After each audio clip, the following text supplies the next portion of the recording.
Hello everybody, this is the lesson for December 16th, and I'm going to warn you some of the stuff in today's video is disturbing. It'll deal with the Holocaust a little bit. That will not be till later in the video. First things first, make sure you have this sheet ready to go. Okay, I'm going to deal with some more Igneous today. Try to get Igneous done today if I can. Okay, and now I'm going to keep a promise. I told you yesterday that pumice floats. I'm going to show you that first. Okay, here's a chunk of pumice. Okay, feels like styrofoam. This is the frothiest stuff on the tops of some lava flows. Here is a container of water. I just have it in my classroom, one of my classroom sinks. Okay, there's no tricks. Okay. Last year we left a chunk in water. It took, oh man, it took weeks, but it finally got so waterlogged it finally sank. But this stuff is not gonna sink. Okay. Anyway, so there's that. A rock that floats in water.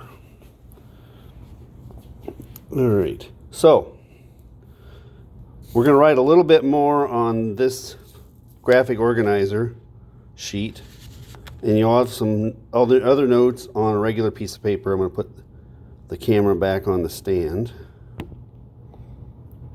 All right, I'm going to lower everything. We're not going to give the equal amount of time to sedimentary metamorphic. They're important, but not as important as igneous.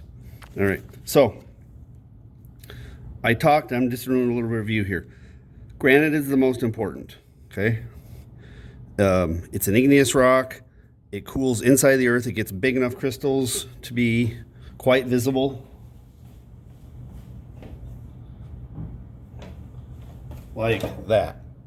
Okay, now, that's one of the major concepts you need to get from this. This will be like at least the third time I've said it. If you give something a long enough time to cool off, something that's melted, it'll grow bigger and bigger crystals. If you don't give it much time, you'll have very small crystals, or in fact, if you make it cool instantly, like lava hitting cold water, you'll get obsidian, you'll get glass, which has no crystals in it. All right, now, that's where we left off with obsidian. Now, looking at the next thing, I'm just grabbing another piece of notebook paper. You won't have a ton today to write like this, but here, what is it, the 16th? Right. So, I don't know if you found it strange, but remember last week we were moving along, we started this sheet, and then you had 2 days of that video about metals. It's like, Fiscus, why are we going back to metals? Well, there's a couple reasons, okay? The other Earth Science class was just then watching that video, and I wanted you to make a connection, like why, who cares? Why does this matter? Guess what kind of rock you're working in mostly when you're looking for valuable metals? You're looking at igneous rocks, okay? If you're doing hard rock mining for metals, it's called hard rock mining for a reason, okay? You're working with igneous rocks. I don't know if you've ever gotten to take a tour in northern Minnesota, up near the Iron Range, or up along the north shore of Duluth. Dude, that's igneous rock, and it's hard stuff. If you ever got to go to Split Rock Lighthouse, you're looking at igneous rocks, okay? Just Google North Shore or Split Rock Lighthouse. You're going to see igneous rocks. Now, back to the metals. Minnesota, especially northern Minnesota, is politically divided along the question of should we allow hard rock mining very near the boundary waters. Okay, I won't take a position here on the video.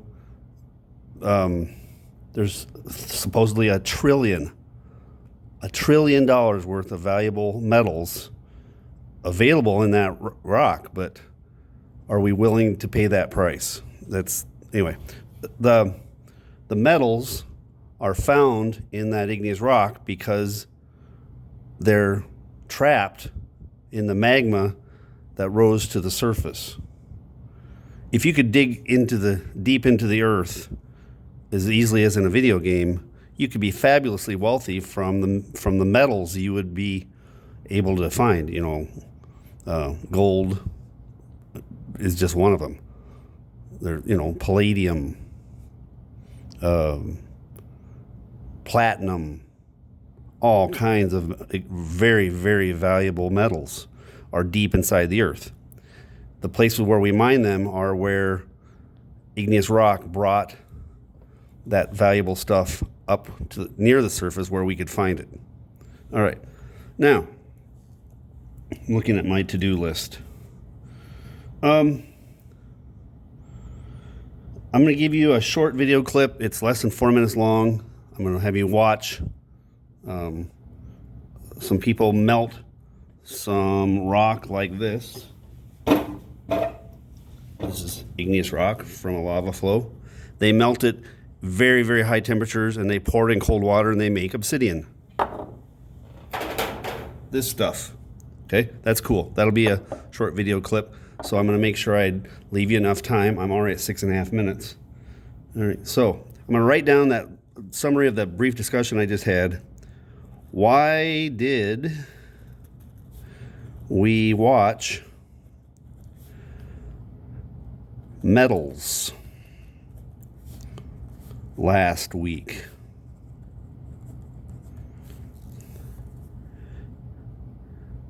Most metal mining is done in igneous rock.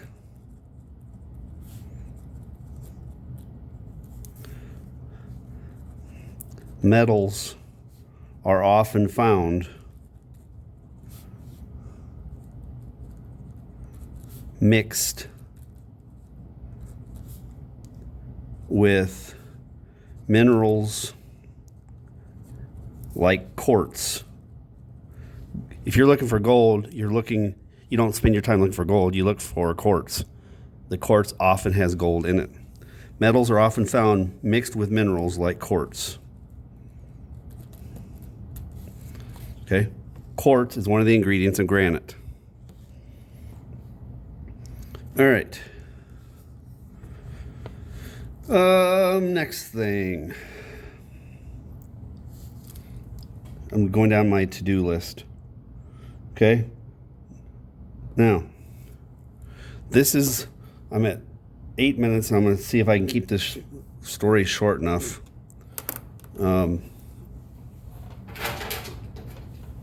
I grabbed, 6 pieces here of a rock called Diorate.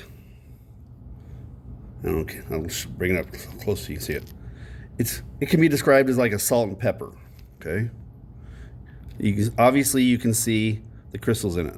So those crystals are obvious to the naked eye. This would be described as coarse-grained, great big crystals. Okay. Can you imagine that if you polish that, it would be quite pretty? I think you can see the sparkles, even though I don't have the lights up very bright in the room. Okay. Imagine how attractive that could be. You could build stuff out of this. It's a very hard rock. Okay. You're like, why are you telling us this? Okay. This is a rock that is very hard and durable, and the Nazis used this rock as a way to kill its most hated political prisoners, okay, during World War II and the Holocaust.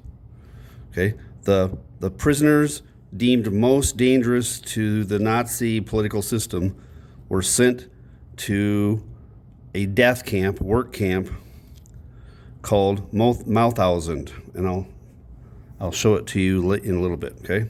Now, here's the story I want to tell you about this.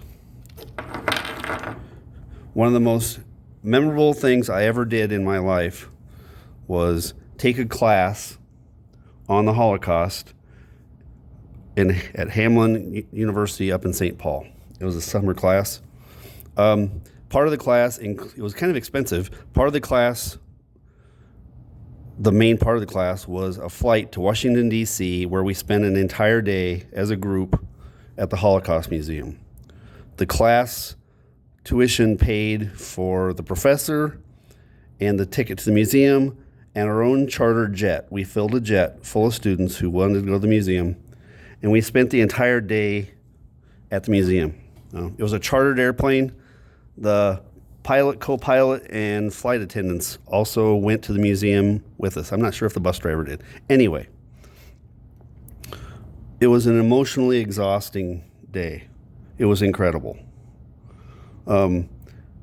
My experience when I finally got out of the museum, I was proud to be a human and ashamed to be a human all at once. It was, if you ever get a chance to go, you need to go. Now, what does that have to do with rocks and minerals? I'm a science nerd, and I admit it. You know I'm weird. I told you that the very first day. The Holocaust Museum is not what I expected, okay? If you want to go to the Holocaust Museum to be grossed out, you have to intentionally go to the effort to be grossed out. They do not spend lots of time showing you pictures of bodies. You have to go out of your way to see those pictures. They tell the story of what humans did to humans, very well documented. And one exhibit that got my attention as an earth science teacher was a display of beautiful cubes of rock that were about, let me see, I have to move my camera up so you can see my hands. Cubes of rock that were about this big. Can you see how far apart my hands are? Okay. Each cube would have fit on a piece of notebook paper with paper all the way around it, okay? They were very, very well done, and they were made out of this beautiful rock, okay? A salt and pepper granite that looked like diorite to me. I was not allowed to go up and touch it, okay? They had a pile of these hand-hewn stones. The poor prisoners who were sentenced to work at the quarry chipping these stones by hand with hand tools had to make perfect cubes that were just the right size. They were not allowed to measure them. If your cube was not square enough or was not the right size, you were just killed. Okay? They worked them on starvation diets, chipping this very, very, very, very, very hard rock.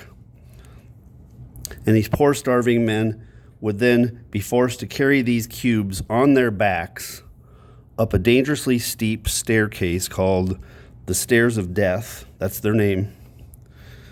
And the guards would intentionally try to trip the prisoners carrying these heavy rock loads on their back, so they would cause an avalanche of rocks and humans. And they got their sick pleasure out of how many people they could get hurt. The guards would bet and race different prisoners up these stairs carrying these rocks that they had carved by hand. It was terrible. Okay, I will show you a picture of that here. I guess I'll do that. Let's see. I have it on my computer. Okay. If you want to know more about it, you can look up Stairs of Death, Mauthausen. Hopefully I'm pronouncing it fairly well. It's in Austria. Okay. Here you can see the prisoners being forced to carry the stones up the stairs. If you go on a tour in Europe now, you can still walk the stairs. They're quite steep. Okay. The quarry, that was dug by prisoners by hand. With that very hard salt and pepper stone. Those stones were used for paving the streets in the nearby town. And I think they made buildings with those stones too. All right, next thing. So I'm gonna write, if interested. This is not going to be on a test or quiz, but if you're interested, I don't know why I wrote interesting. If interested,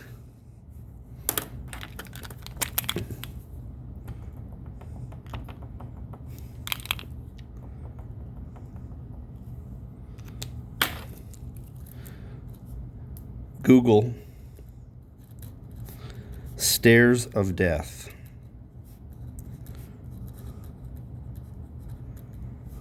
It wasn't just the Nazis who thought of this. If you want to make people suffer, make them work by hand on very hard rocks. Okay? When you hear about somebody being sentenced to hard labor, that's often was what we made people do. As I've told you before, the Minnesota State Prison in St. Cloud was made by prisoners with the local granite. Hard rock. All right. Next. I'm already at 16 minutes. Here's some more examples of rocks that can be put on your igneous rocks, okay? And some more examples, okay? Tell yourself, okay, so we're going with intrusive here. I've got room up here. I'm gonna make a little bit of room here.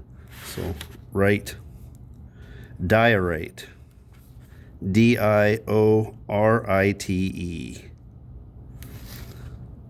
salt and pepper,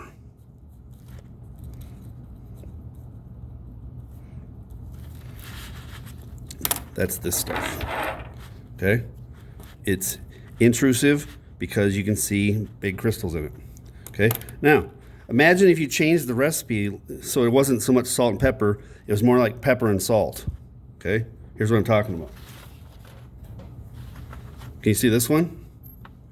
This has some of the same minerals in it, but obviously it's got a lot more of the dark, okay? This is a denser rock because in general, dark minerals are heavier, okay? There'd be more iron and manganese and stuff in this one, okay? This is called gabbro or gabbro. I'm gonna call that pepper and salt. Okay.